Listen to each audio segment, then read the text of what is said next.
ఏ దేశంలో ఉత్తమ గురువులు ఉంటారో అక్కడే అభివృద్ధి సాధ్యమవుతుందని హైకోర్టు విశ్రాంత న్యాయమూర్తి జస్టిస్ ఆవుల వెంకట శేషసాయి ఉద్ఘాటించారు. ఉమ్మడి కుటుంబాలు తగ్గిపోవడం వల్ల వ్యక్తిత్వ వికాసం తగ్గుతోందని ఆవేదన వెలుబుచ్చారు. కృష్ణా జిల్లా కానూరులోని PVP Siddhartha institute of technology ప్రాంగణంలో సిద్ధార్థ అకాడమీ, సేఫ్ సంస్థ సంయుక్తంగా టెక్నోఫెస్ట్ నిర్వహించాయి. ఈ కార్యక్రమంలో జస్టిస్ వెంకట శేషసాయి, సీనియర్ న్యాయవాది సుంకర రాజేంద్ర ప్రసాద్ పాల్గొన్నారు. విద్యార్థుల ప్రదర్శనలు తిలకించి విజేతలకు బహుమతులు అందజేశారు.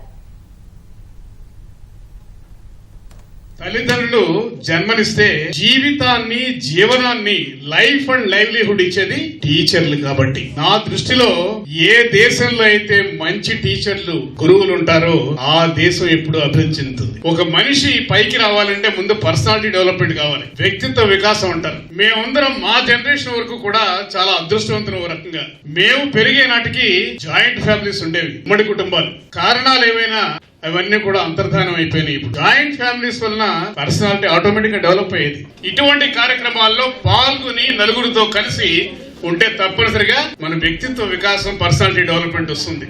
సమాజంలో మంచి అనిపించుకోవాలి. కొన్ని హ్యాబిట్స్ మనం తప్పనిసరిగా క్యారెక్టర్స్ అలవాటు చేసుకోవాలి. ఇతరుల పట్ల గౌరవంగా ఉండండి, అభిమానంగా ఉండండి. మనం ఇష్టం వచ్చినట్టు మాట్లాడకూడదు. ఎప్పుడు కూడా ఆలోచించి మాట్లాడాలి. నోరు మంచిదైతే ఊరు మంచిది అవుతుంది. ఎప్పుడు కూడా మొహం మీద చిరునవ్వు మాత్రం పోకూడదండి. ఎప్పుడు కూడా యాక్సెప్ట్ యువర్ రాంగ్స్. ఏదైనా తప్పులు తొలితే తప్పు చేశాను నేను నిజాయితీగా ఒప్పుకోవాలి. ఎప్పుడు కూడా దాని వలన మీ గౌరవం పెరుగుతుంది. శత్రుత్వం ఎవరితో కూడా పెట్టుకోవద్దు ఎప్పుడు కూడా, ఏనాడు. ఇంకోటి ఏంటంటే, మీరు బాగా మాట్లాడాలంటే ముందు బాగా వినగలగాలి ఒకరిని. కొంతమంది ఏకపక్షంగా మాట్లాడుతూ ఉంటారు, అలాగే వినరు ఎవరిని కూడా. అది మాత్రం మానుకోవాలి. మానవ జాతి పరిణామాన్ని ఒకసారి మనం చూసినట్లయితే అనేకమైనటువంటి ఆవిష్కరణలు, అనేకమైనటువంటి విజయాలు, అనేకమైనటువంటి పురోగమనమైనటువంటి చర్యలను మనం సాధించాం. అడవుల్లో జీవించేటువంటి మనం, ఆకులు కట్టుకుని జీవించే మనం ఈ రోజు నీ స్థితికి ఎలా వచ్చాం? కారణం ఏమిటి? దానికి కారణం మానవ జాతి ఆవిష్కరణలే తప్పితే మరొకటి కాదు అనేటువంటిది కూడా మనం గుర్తుపెట్టుకోవాలి. మరి మానవ జాతి ఆవిష్కరణలు చేసేటప్పుడు,